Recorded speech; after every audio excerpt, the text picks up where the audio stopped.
Alergi bisa dibilang sepele dan berbahaya dalam waktu bersamaan. Sepele karena yang menyebabkan, berbahaya jika gejalanya tidak ditangani dengan tepat.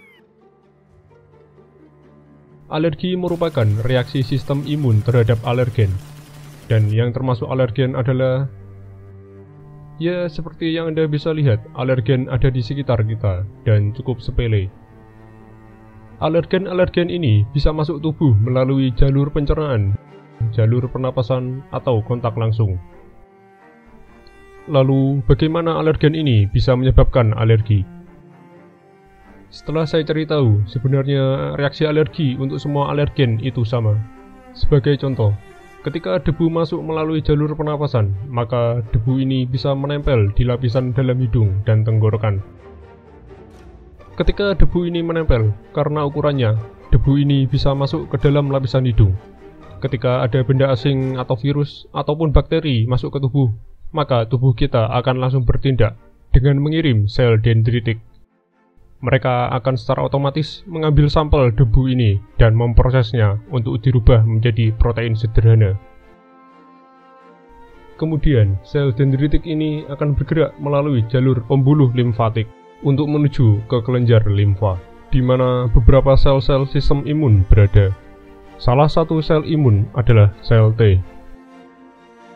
Hasil dari alergen yang diproses tadi berupa antigen dari alergen tersebut. Dan sel dendritik ini akan mencari sel T yang cocok dengan antigen ini.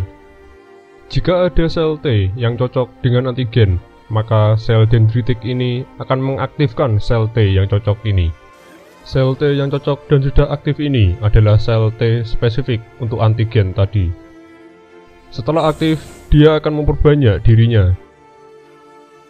Dan kemudian, mereka akan mengikat diri mereka dan mengeluarkan sitokin mereka untuk mengaktifkan sel B. Setelah aktif, sel-sel B ini juga akan memperbanyak diri mereka. Dan mereka akan menghasilkan antibodi spesifik sesuai antigen tadi. Jenis sel-sel ini merupakan sel yang berperan utama untuk menentukan jenis antibodi apa yang dihasilkan, entah itu untuk melawan virus, bakteri, ataupun alergen. Ya, mungkin akan saya buat rangkuman tentang ini di lain waktu. Jutaan antibodi yang telah dihasilkan ini akan disirkulasikan ke seluruh tubuh melalui jalur pembuluh limfatik dan pembuluh darah.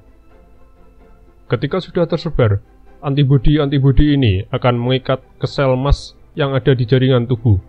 Dalam skenario ini, lapisan dalam hidung atau tenggorokan. Dan akan mengikat ke basofil yang ada di pembuluh darah. Setelah antibodi terikat, maka sel-sel ini dalam keadaan siaga. Dan jika ada alergen yang mengikat ke antibodi ini, maka sel-sel ini akan aktif dan akan mengeluarkan molekul-molekul yang ada di dalam mereka. Molekul-molekul ini akan memicu sel-sel di lapisan hidung dan tenggorokan untuk menghasilkan lendir untuk menyapu keluar alergen seperti debu. Dan juga akan memicu pelebaran pembuluh darah yang akan menyebabkan pembengkakan pada lapisan yang terkena alergen. Selain itu, molekul-molekul tadi juga akan menyebabkan ketegangan pada otot saluran pernafasan untuk mencegah alergen ini tersebar lebih jauh. Dan karena ini juga akan terjadi penyempitan saluran pernafasan yang bisa menyebabkan asma. Oh ya, alergen bisa terikat ke antibodi ini karena antibodi dibuat spesifik untuk alergen. Seperti sensor gitulah. Molekul yang dihasilkan oleh sel emas dan basofil ini bisa dibilang adalah yang menyebabkan reaksi alergi. Molekul ini juga akan mengaktifkan kembali sel-sel T, yang kemudian juga akan mengaktifkan sel-sel B lagi untuk menghasilkan lebih banyak antibodi, dan siklus ini akan terus terjadi selama alergen masih ada di tubuh. Pelebaran pembuluh darah ini akan menyebabkan pembuluh darah ini mengeluarkan cairan dan sel-sel darah putih, yang juga akan menyebabkan pembengkakan pada area yang terkena alergen. Dan biasanya akan muncul iritasi dan gatal pada kulit yang terkena alergen. Rasa gatal pada kulit ini adalah cara tubuh untuk menyuruh kita menghilangkan alergen dari kulit. Dan rasa gatal pada saluran pernapasan akan menyebabkan batuk dan bersin. Dan batuk adalah cara tubuh kita untuk mengeluarkan alergen. Jika alergen masuk lewat saluran pencernaan, maka molekul ini akan memicu lambung untuk memuntahkan kembali makanan, dan akan memicu diare jika makanan tersebut sudah dicerna. Iritasi pada kulit juga bisa terjadi. Penyempitan saluran pernapasan dan pembengkakan pada lidah juga akan terjadi yang bisa menyebabkan kesulitan bernafas dan bisa menyebabkan pingsan. Alergi karena makanan bisa membahayakan karena kombinasi dari semua ini. Reaksi alergi akut terhadap sengatan lebah bisa menyebabkan reaksi yang sama seperti alergi makanan. Setelah saya cari tahu lagi, pada tahun 2022, jumlah populasi di Indonesia yang mempunyai alergi makanan sekitar 27 juta jiwa. Dan pada tahun 2021, jumlah populasi di Indonesia yang mempunyai asma sekitar 6 juta jiwa. Meskipun pengidap alergi sangat banyak, namun belum ada obat yang efektif untuk menghilangkan alergi, karena masalah utamanya berbeda dengan virus atau bakteri. Masalah utama alergi adalah sistem imun yang terlalu banyak menghasilkan antibodi. Jika yang menyerang adalah bakteri atau virus, antibodi yang dihasilkan akan langsung menyerang bakteri dan virus dengan mengikat ke mereka. Antibodi yang dihasilkan karena alergen ini bahkan tidak bisa menyerang alergen. Mereka bisa dibilang cuma menyuruh sistem keamanan tubuh untuk melawan hal sepele, yang biasanya mereka akan melawan bakteri atau virus. Dan sejauh rangkuman ini dibuat, obat yang tersedia cuma untuk meredakan gejala alergi saja, seperti untuk melemaskan otot saluran pernafasan pada pengidap asma, dengan menurunkan aktivitas sel-sel yang terlibat dalam ketegangan otot, dan obat untuk menyuruh sel untuk menutup jalur penerima molekul mereka, untuk meredakan pembengkakan. Untuk reaksi akut pada alergi makanan bisa ditangani dengan penyuntikan epinefrin, yang efeknya juga sama, yaitu menurunkan aktivitas sel-sel yang terlibat dalam pembengkakan, dan juga untuk meningkatkan sirkulasi darah yang akan menghentikan pelebaran pembuluh darah ini. Sejauh ini, penyuntikan epinefrin adalah yang paling efektif untuk meredakan seluruh reaksi alergi. Dan ya, obat-obat tersebut cuma meredakan reaksi alergi untuk sesaat.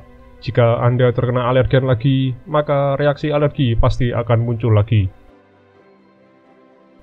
Bisa dibilang obat-obat tadi bertujuan untuk menenangkan sistem imun, berbeda dengan antibiotik dan vaksin yang bertujuan untuk menghancurkan bakteri dan untuk mengajari tubuh untuk menghancurkan virus. Penanganan lain alergi adalah dengan imunoterapi alergi, di mana untuk menurunkan sensitivitas tubuh terhadap alergen, dokter akan menyuntikkan, memberikan tablet, atau menempelkan ekstrak alergen.